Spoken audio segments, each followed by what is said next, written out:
Hello friends, welcome to विश्वा study point. विश्वा study point में आपका स्वागत है। आज हम समान ज्ञान के कुछ इंपॉर्टेंट क्वेश्चन देखेंगे जो अक्सर किसी न किसी एग्जाम में पूछे जाते हैं और एग्जाम में आए हुए क्वेश्चन है। तो ये पहला क्वेश्चन जो हमारा होता है, कल का जो मैंने लास्ट क्वेश्चन आप लोग के लिए पूछा था उससे हम स्टार्ट करते हैं। तो अगर ये मेरा प्रयास अच्छा लगे, ये वीडियो आपको अच्छे लगे, थोड़ा भी अच्छा लगे तो प्लीज़ एक लाइक एंड सब्सक्राइब जरूर करें। आप कमेंट नहीं कर सकते, ये शेयर नहीं कर सकते, आप बेल आइकन नहीं दबा सकते, कोई बात नहीं, मुझे बस एक लाइक एंड सब्सक्राइब जरूर करें। इससे हमको मोटिवेशन मिलेगा, आगे हम और अच्छे से प्रयास करेंगे और अच्छे से वीडियो लाएंगे।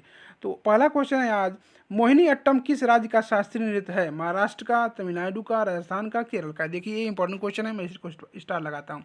जिस क्वेश्चन को मैं स्टार लगाता हूँ समझिए कोई इंपॉर्टेंट क्वेश्चन है, एग्जाम में आया हुआ है, वो एग्जाम में आएगा भी। तो मोहिनी अट्टम जो है आपका ये केरल राज्य का शास्त्रीय नृत्य है, तो इसका आंसर जो हो गया आपका केरल। अगला क्वेश्चन है, देखिए ये क्वेश्चन एग्जाम में आया हुआ क्वेश्चन है। जो क्वेश्चन एग्जाम में आया हुआ है मैंने वहाँ पर उसका दे दिया है, कब आया हुआ है, एनडीए में आया हुआ एग्जाम। कौन सी फसल भारत में पुर्तगालियों द्वारा लगाई गई थी? अफीम, कॉफ़ी, पान, मिर्च?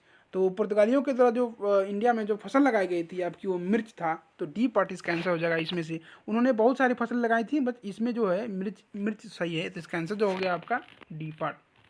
अगला क्वेश्चन है, किस स्थान पर स्टेप जलवायु का अनुभव नहीं होता है? Pretoria, Saskatchewan, Perth, Buenos Aires?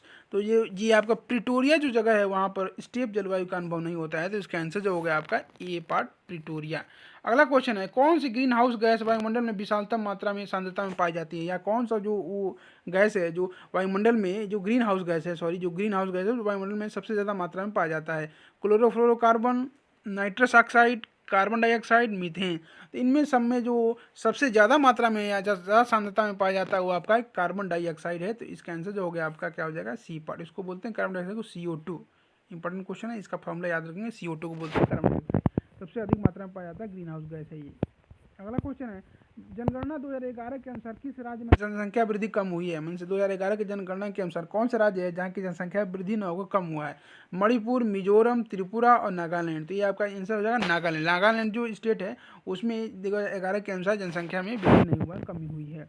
अगला क्वेश्चन है, फेफड़ों से ऑक्सीजनीकृत होकर रक्त कहाँ आता है? बायां आलिंद में, बायां निलय में, दायां आलिंद में और दायां निलय में? तो फेफड़ों से ऑक्सीजनीकृत होकर रक्त जो आता है आपका ये आता है बायां आलिंद में, तो इसका आंसर जो हो गया आपका ए पार्ट बायां आलिंद। अगला क्वेश्चन है, माजुली द्वीप, देखिए वेरी वेरी इंपॉर्टेंट क्वेश्चन है, इस पर स्टार लगा लीजिए, जितना स्टार लगा लीजिए लगाना होगा लगा दीजिए। मैंने 5 स्टार में लगाता हूँ, 6 स्टार लगा दिया। ये देखिए वेरी वेरी इंपॉर्टेंट क्वेश्चन है, जो इंपॉर्टेंट क्वेश्चन है मैं उसका स्टार लगा देता हूँ। ये पूछा कि माधुरी द्वीप किस नदी में स्थित है, किस नदी के द्वारा बनाया जाता है? तो यमुना, पद्मा, गंगा, ब्रह्मपुत्र? जो माधुरी द्वीप है आपका ये ब्रह्मपुत्र नदी के द्वारा बनाया जाता है, तो इसका आंसर जो हो गया आपका डी पार्ट हो जाएगा। ये भी पूछता है कि माधुरी द्वीप कहाँ है, क्या है, कैसे है, इसके बारे में हम फैक्ट देख लेते हैं। नोट, माजुली द्वीप है जो असम में स्थित है। तो पहला क्वेश्चन तो आपका एक और यहाँ तैयार होगा कि माजुली द्वीप क्या है, असम में है। असम में ब्रह्मपुत्र नदी के बीच में स्थित है। किस नदी पर स्थित है? तो ब्रह्मपुत्र नदी पर स्थित है और ये एक बड़ी नदी द्वीप है। माजुली को दुनिया के सबसे बड़े विश्व नदी द्वीप के रूप में दर्शाया गया है। जो दुनिया का जो सबसे बड़ा नदी द्वीप है वो आपका माजुली द्वीप है, ये भी फैक्ट से याद रखेंगे। माजुली को असम की सांस्कृतिक राजधानी भी कहा जा सकता है। और ब्रह्मपुत्र नदी जो होती है तिब्बत से निकलते, तिब्बत के मानसरोवर झील से निकल के भारत और बांग्लादेश से होकर गुजरती है। ये भी क्वेश्चन इंपॉर्टेंट क्वेश्चन है कि ब्रह्मपुत्र नदी किन 3 देशों से गुजरती है? तो ये आपका तिब्बत, ये भारत और बांग्लादेश से होकर गुजरती है। ब्रह्मपुत्र हिमालय के उत्तर में तिब्बत के फुरंग जिले में मानसरोवर झील के पास से निकलती है। इसे यारलुंग त्यांगस्पो के नाम से भी जाना जाता है तिब्बत में बहती हुई नदी भारत राज्य अरुणाचल में प्रवेश करती है। सबसे पहले भी क्वेश्चन पूछता है कि जब तिब्बत से जब ब्रह्मपुत्र नदी आती है निकल के, तो सबसे पहले किस राज्य में प्रवेश करती है, अरुणाचल में कि असम में? तो ऐसे लोग कन्फ्यूजन आते हैं, ये याद रखेंगे अरुणाचल प्रदेश में। इसे जो है अरुणाचल प्रदेश जो जगह है वो उसमें सबसे पहले प्रवेश करती है। असम की घाटी में बहती हुई ब्रह्मपुत्र कहलाती है और फिर बांग्लादेश में प्रवेश जब करती है तो यही ब्रह्मपुत्र यहाँ जमुना कहलाती है। ये जमुना नदी कौन ब्रह्मपुत्र को ही बोला जाता है बांग्लादेश में। देखिए यहाँ पर ये दिखा रहा है द्वीप वहाँ है कि असम, मेघालय, बांग्लादेश में आकर यहाँ पर गिर जाता है। माजुली द्वीप कहाँ स्थित है, किस राज्य में स्थित? देखिए क्वेश्चन पूछ दिया, माजुली द्वीप कहाँ स्थित है? मणिपुर में, मिजोरम में, त्रिपुरा में, असम में? जो माजुली द्वीप है आपका ये असम राज्य में स्थित है, तो इसका आंसर जो हो गया आपका डी पार्ट असम। अगला क्वेश्चन है, जल की अस्थायी कठोरता किस कारण से होती है? कैल्शियम, मैग्नीशियम की क्लोराइड, सल्फेट आयनों की उपस्थिति, उपयुक्त सभी से? तो जल की अस्थायी कठोरता जो होती है कैल्शियम से भी होती है, मैग्नीशियम की क्लोराइड से भी होती है, सल्फेट आयनों की उपस्थिति से भी होती है। तो इसका आंसर जो हो गया आपका उपयुक्त सभी से, इसका आंसर हो गया डी पार्ट। अगला क्वेश्चन है, पराध्वनिक तरंगों की आवृत्ति कितनी होती है? 20 हर्ट्ज से कम, 20 हर्ट्ज से 2000 हर्ट्ज के बीच, 2000 हर्ट्ज से 20,000 हर्ट्ज के बीच और 20,000 हर्ट्ज से अधिक। तो पराध्वनिक तरंगों की जो आवृत्ति होती है आपको 20,000 हर्ट्ज से ज़्यादा अधिक होती है। तो इसका आंसर हो गया आपका डी पार्ट। अगला क्वेश्चन है, किस महीने में पहली 4 तारीखें विश्व अंतर्राष्ट्रीय दिवस के रूप में मनाई जाती हैं? जून में, जुलाई में, सितंबर में, अक्टूबर में। तो आपका ये जो अक्टूबर महीना है उसमें प्रथम की जो शुरू की जो 4 तारीखें हैं वो अंतर्राष्ट्रीय दिवस के रूप में मनाई जाती है। तो देख लेते हैं, अक्टूबर महीने में पहली 4 तारीखें विश्व अंतर्राष्ट्रीय दिवस को मनाई जाती हैं। अक्टूबर में 1 से 4 तक ये दिवस मनाए जाते हैं। 1 अक्टूबर को विश्व शाकाहारी दिवस तथा अंतर्राष्ट्रीय वृद्धजन दिवस मनाया जाता है। 2 अक्टूबर को अंतर्राष्ट्रीय हिंसा दिवस, 3 अक्टूबर को विश्व प्रकृति दिवस और 4 अक्टूबर को विश्व पशु दिवस माना जाता है। तो ये आपका ये आ गया डी पार्ट हो गया। इसमें अक्टूबर में 4 त्योहार मनाए जाते हैं। भारत में रेलवे की शुरुआत कब हुई थी? 1969 में, 1953 में, 1753 में, 1853 में। तो भारत में रेल की शुरुआत हुई थी आपका 1853 ईस्वी में। इसका आंसर डी पार्ट हो गया। राष्ट्रीय कृषि नीति की घोषणा किस वर्ष की गई थी? 1991 में, 2003 में, 2002 में, 2000 में। तो राष्ट्रीय कृषि नीति की जो घोषणा की गई थी आपकी 2000 में की गई थी। तो इसका आंसर जो हो गया आपका डी पार्ट। बिपिन चंद्र पाल का जीवन परिचय के संबंध में कौन सा सही है? ये कांग्रेस के नरम दल के नेता थे, ये कांग्रेस के गरम दल के नेता थे, ये स्वतंत्र भारत की सरकार में रक्षा मंत्री थे और ये पश्चिम बंगाल के मुख्यमंत्री थे। तो बिपिन चंद्र पाल जो थे आपका ये कांग्रेस के गरम दल के नेता थे। तो इसका आंसर जो हो गया आपका बी पार्ट हो गया। इसमें पूछता है कि कल मेरा क्वेश्चन मैंने पूछा था, मैं स्किप कर गया था कि बाल, पाल और लाल से क्या संबंध है, किसको बोला जाता है? तो बाल मतलब बाल गंगाधर तिलक, पाल मतलब बिपिन चंद्र पाल और लाल मतलब लाला लाजपत राय। इन तीनों को जोड़ करा जाता है बाल, पाल, लाल। याद करेंगे, इंपॉर्टेंट क्वेश्चन पूछता है यही। भारतीय संविधान के किस संशोधन में समाजवादी और धर्मनिरपेक्ष शब्द जोड़े गए थे? जो जब संविधान बना था तो उसमें समाजवादी और धर्मनिरपेक्ष शब्द नहीं थे। तो वो आपका क्या हुआ था, ये संशोधन के द्वारा जोड़ा गया था। तो कौन सा संशोधन था? 41वां संशोधन, 42वां संशोधन, 43वां संशोधन, 44वां संशोधन।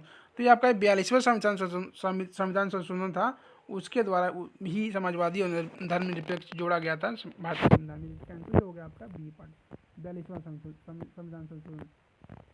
सर्वोच्च न्यायालय के न्यायाधीशों की नियुक्ति कौन करता है? सर्वोच्च न्यायालय ने अधिशासी मंडल, कॉलेजियम, मंत्रिमंडल, भारत का राष्ट्रपति, लोकसभा। तो जो भारत का राष्ट्रपति होता है वही आपका सर्वोच्च न्यायालय के न्यायाधीशों को नियुक्ति करता है। तो इसका आंसर जो हो गया आपका C part. Home rule league की स्थापना किसने की थी? गोपाल कृष्ण गोखले ने, महात्मा गांधी ने, बाल गंगाधर तिलक ने, जे बी कृपलानी ने।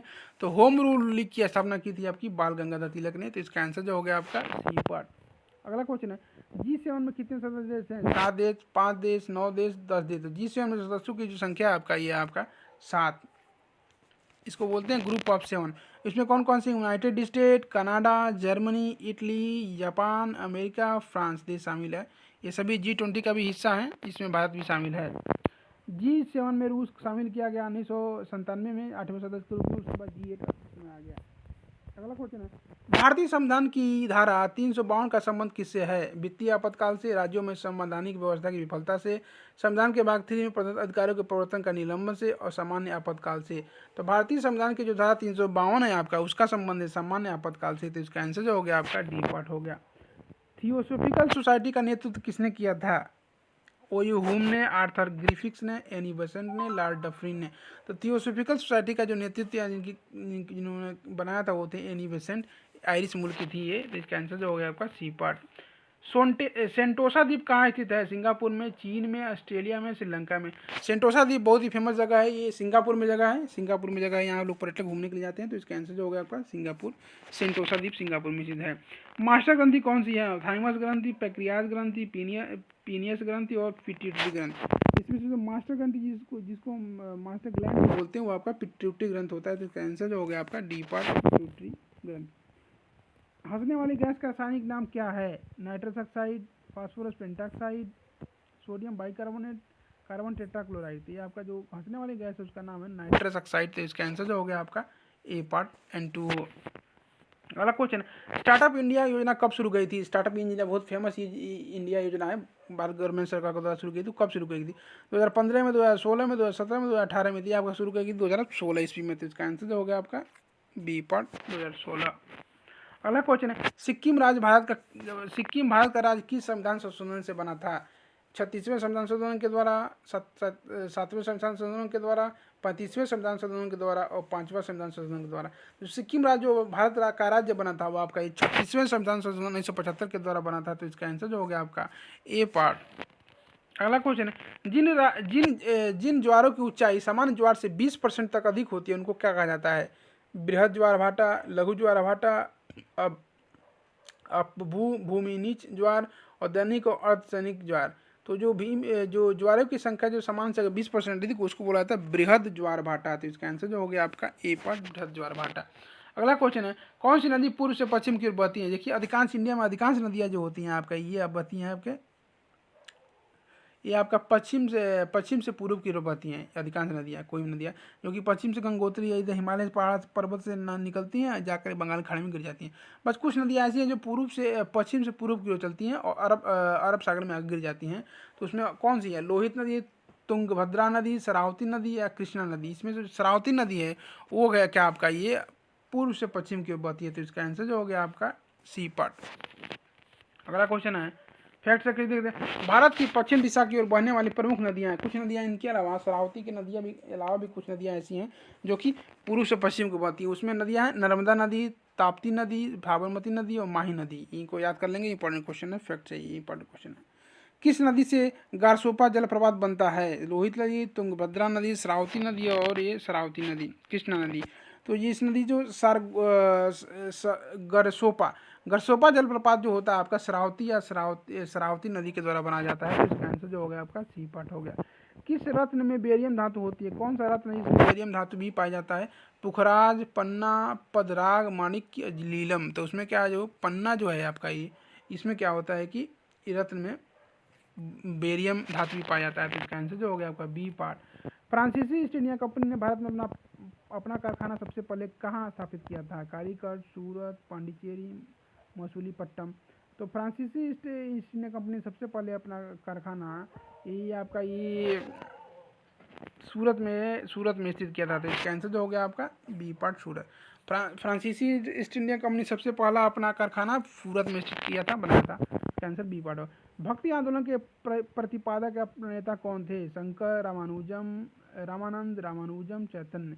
जो भक्ति आंदोलन के प्रतिपादक या मेन भक्ति आंदोलन के प्रतिपादक या मेन इसके इन्वेंटर थे आपका ये थे रामानुजम। तो इसका आंसर जो हो गया आपका सी पार्ट, रामानुजम।